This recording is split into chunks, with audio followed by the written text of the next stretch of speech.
다 함께 주기도문 나심으로 새벽 기도를 시작하겠습니다. 하늘에 계신 우리 아버지여, 이름이 거룩히 여김을 받으시오며 나라가 임하시오며 뜻이 하늘에서 이루어진 것 같이 땅에서도 이루어지이다.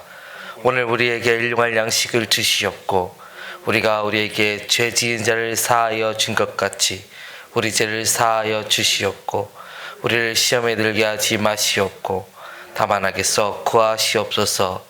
나라와 권세와 영광이 아버지께 영원히 있사옵나이다. 아멘. 다 함께 찬송가 384장 함께 찬양하겠습니다.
함께 말씀 잠깐 보도록 하겠습니다. 오늘 보실 말씀은 사사기 말씀입니다.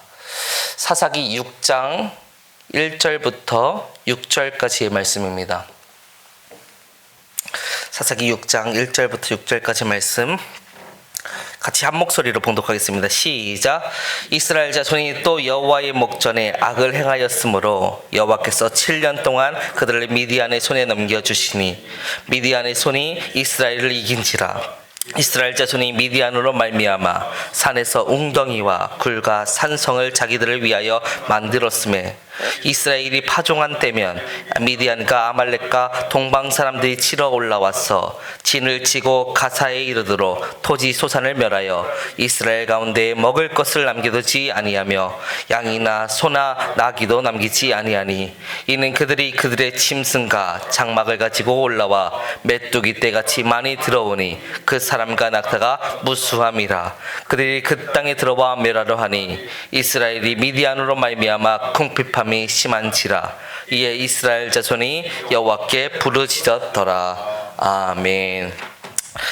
사사시대에는 이스라엘 범죄와 하나님의 징계, 그리고 이스라엘의 회개와 구원이 반복되고 있는 이런 시대 가운데 있었습니다.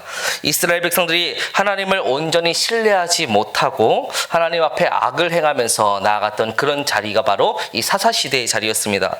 그래서 하나님께서 진노하시면 진노하시면서 그에게 다시 벌을 내리시면 그리 다시 하나님께 돌아와서 하나님께 회개하고 호소하면서 나아가면서 그런데 다시 회복이 되는 듯 하면 또다시 범죄하고 또다시 회개를 구하고 그런 모습들이 반복되는 것이 이 사사시대의 전형적인 모습인 것입니다. 오늘 본문도 이와 같은 시대적 배경 가운데서 쓰여졌다라고 볼 수가 있습니다. 오늘 보면 3절에서 5절까지 보면요, 이스라엘이 파종한 때면 미디안과 아말렉과 동방 사람들이 칠러 올라와서 진을 치고 가사에 이르도록 토지 소산을 멸하여 이스라엘 가운데 먹을 것을 남겨두지 아니하며 양이나 소나 나귀도 남기지 아니하였다라고 이야기를 하고 있습니다. 이것이 무슨 뜻이냐? 이스라엘 백성들이 말 그대로 너무나 죽을 지경이었다는 것이죠. 파종만 하면 미디안과 아말렉 군사들이 군대를 이끌고 와서 이 이스라엘이 가지고 있는 모든 것을 다 뺏어갔다는 것입니다.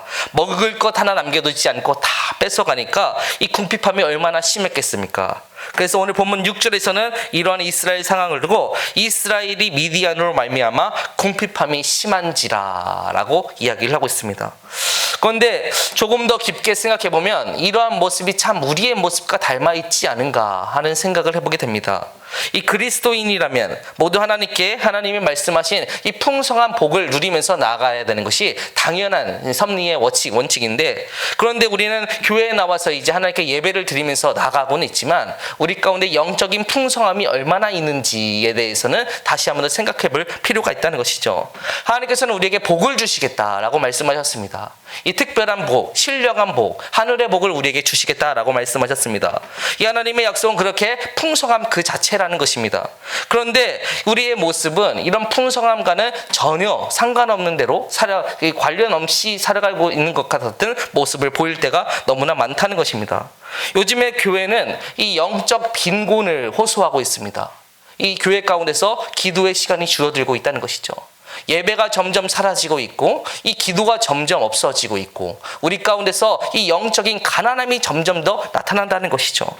왜 이렇게 우리는 하나님의 풍성함을 누리면서 나아갈 수 있다라고 하나님께서는 말씀하시는데 왜 우리 가운데는 이렇게 영적인 빈곤함이 가득한 것일까요? 오늘 그 이유는 이 이스라엘의 모습에서 찾을 수가 있는데, 이스라엘 사사기 오늘 보면 6장 1절에 보면 이렇게 이야기를 하고 있습니다. 이스라엘 자손이 또 여호와의 목전에 악을 행하였으므로. 이 이스라엘이 이렇게 궁핍함을 당하고 있는 일의 원인은 무엇이었냐? 그들이 악을 행한 결과였다는 것이죠. 그렇기 때문에 이스라엘 백성들의 입장에서는 이 미디안의 족속들이 이게 얼마나 눈에 부득부득 갈리는 사람들인지 모르길 것 같습니다. 그런데 이 미디안을 탓할 것이 사실 없다는 것이죠. 왜냐하면 미디안을 탓할 것이 아니라 이 이스라엘 백성들이 악을 행하였기 때문에 사실 이 하나님부터 징계를 받고 있었다는 것입니다. 우리는 이 문제의 원인을 항상 이 외부에서 찾기를 바랍니다. 이 가정이 어려움에 닥치면 내가 결혼을 잘못해서 그렇다라고 이야기를 합니다. 내 남편을 잘못 만나서, 내 아내를 잘못 만나서 그렇다라고 이야기를 합니다. 근데 정작 이 원인은 사실 자기 자신에 있을 수도 있다는 것이죠. 그런데 나는 쏙 빼놓고 내 남편 때문에, 내 아내 때문에 그렇다라고 이야기하기 쉽다는 것이죠. 교회가 어려우면 교회가 타락해서 그렇다라고 이야기를 합니다. 그런데 실제적으로 나는 교회 가운데서 신앙생활을 어떻게 하고 있는가? 우리는 자기 자신을 돌아볼 줄 알아야 한다는 것이죠. 이스라엘이 극심한 고통을 당하고 있는 이 이유는 무엇입니까? 이스라엘이 악을 행하였기 때문에 그렇다라고 이야기를 하고 있습니다. 그런데 자기 자신인 이스라엘 자신은 바라보지 못하고 왜 우리가 이런 고통을 당해야만 하는가 하는 그런 말이 나오고 있다는 것이죠. 그런데 그러면 악순환을 끊기 위해서 우리가 무엇을 해야 되는가? 오늘 본문을 보면서 제가 재미있는 것을 하나 바라봤는데 오늘 본문 6장 6절에 보는 이해라는 단어였습니다. 이 이해라는 단어는 사실 히브리어 원어에는 없는 단어입니다. 그런데 히브리어를 해석할 때 이 히브리어 해석을 어렵게 하는 이 법칙들이 몇 가지가 있는데, 이 법칙 중에 하나 와우 접속법이라는 이 접속법이 있는데, 이 접속법에 의해서 때때로는 단어가 추가되기도 하고 이 단어가 변하기도 합니다.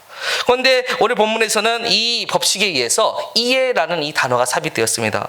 이 한국어에서 이 이해라는 단어는 부사로서 반전을 꾀하는 단어입니다.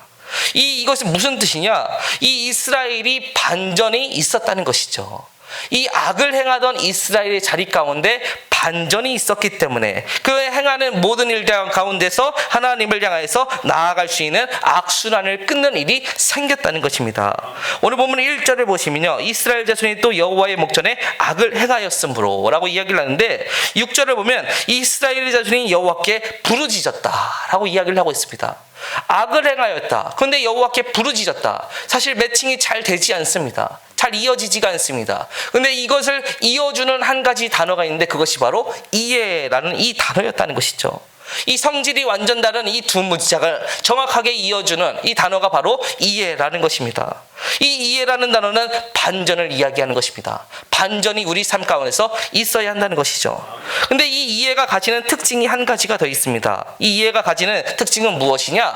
이 시간적 차이가 분명히 있다는 것입니다. 이 히브리어 와우 접속법은요, 이 6절을 보시면요, 이스라엘이 미디안으로 말미암아 궁핍함이 심한지라 이에 이스라엘 자손이 여호와께 부르짖었더라 라고 이야기를 하는데, 이 우리가 6절을 그대로 읽으면요, 이 이스라엘이 궁핍함이 심하여서 바로 즉시 하나님께 부르짖었다라고 해석을 할 수가 있는데, 사실 이 와우 접속법은 이 특징이 있습니다. 시간적 차이를 둔다는 것이죠. 이 시간적 차이가 분명히 있다는 것입니다. 이의 앞쪽의 시간과 이의 뒤쪽의 시간은 시간적 차이가 있었다는 것입니다.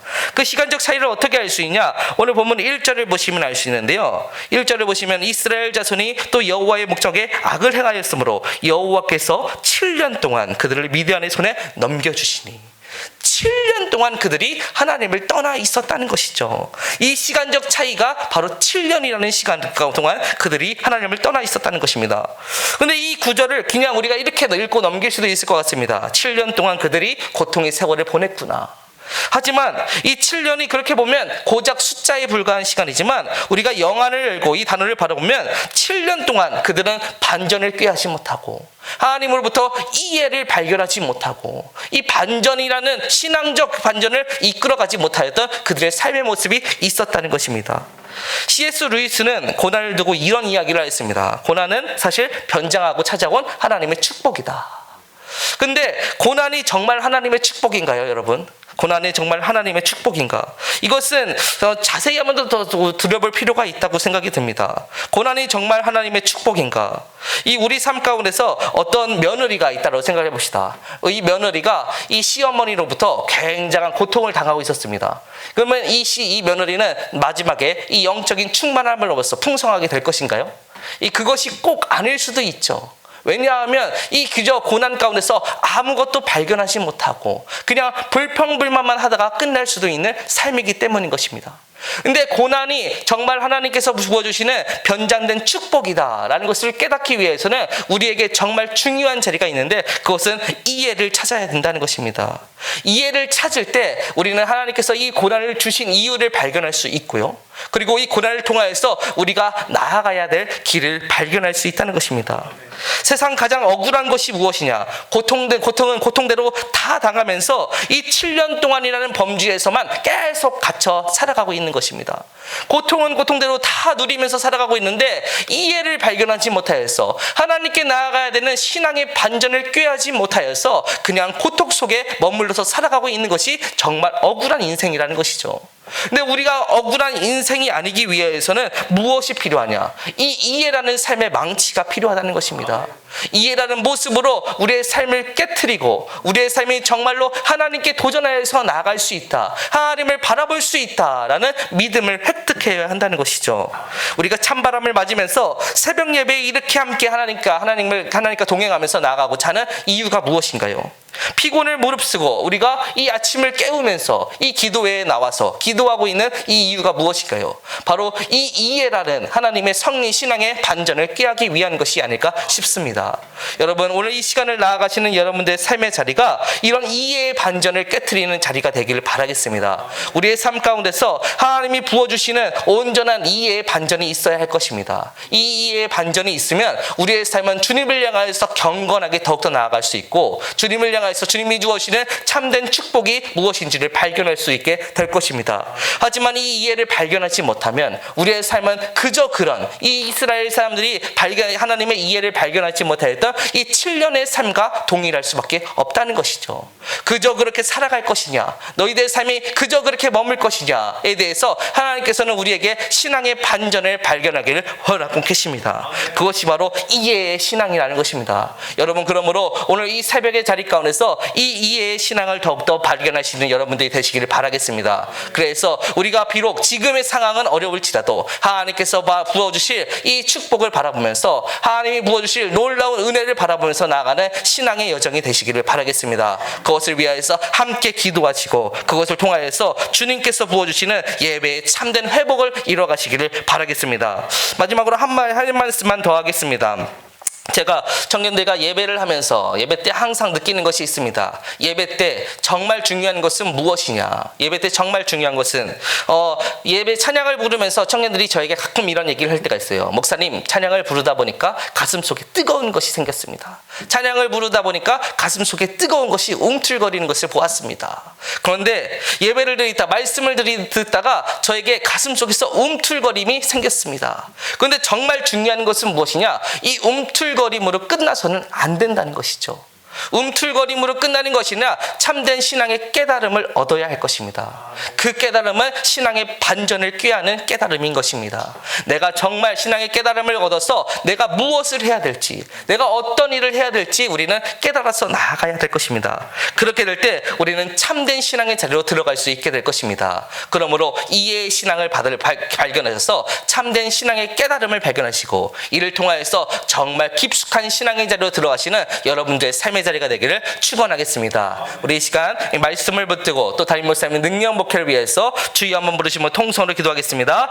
주여, 살아계신 하나님 아버지, 오늘도 저희의 삶 가운데서 주여 이해의 신앙을 붙들면서 나아갈 수 있도록 인도해 주시면 너무나 감사합니다. 주여, 신앙의 주여 반전을 꾀하면서 나아갈 수 있도록 주여 저희의 자리를 더욱더 붙들어 주시옵소서. 주여, 이전과 같은 신앙생활하지 않고 주여 주님을 향하여서 더욱더 다른 박질하여서 나아가는 신앙의 모습이 될 수 있도록 인도하여 주시옵소서. 경건의 모습을 입어서 주여 거룩하고 주여 신실하게 나아가는 신앙인이 될 수 있도록 인도하여 주시옵소서. 오늘도 주님을 온전히 따라 나가는 저희의 삶의 모습이 될 수 있도록 인도하여 주시옵소서. 내가 나아가는 모든 자리 가운데서 주님을 더욱더 경건하게 더욱더 붙들면서 나갈 수 있도록 인도하여 주시옵고, 거룩한 모습으로 주님과 동행하면서 주여 이 신앙을 더욱더 유지할 수 있도록 인도하여 주시옵소서. 하나님, 저희의 신앙에 주여 깨달음을 온전히 얻어가길 원합니다. 주여 저희의 신앙 가운데서 주여 주님이 주시는 온전한 깨달음이 임하여 줄 수 있도록 인도하여 주시옵고, 주여 단순히 주여 신앙적인 열정에 주여 불타오름이 아니라 온전한 신앙의 깨달음을 얻어서 하나님을 향하여서 주여 더욱더 거룩하고 진실하게 나아갈 수 있도록 인도하여 주시옵소서. 오늘도 이것을 위하여서 함께 기도하면서 나갈 때 저희의 마음 가운데 주님이 주시는 온전함이 더해 줄 수 있도록 인도하여 주시옵고,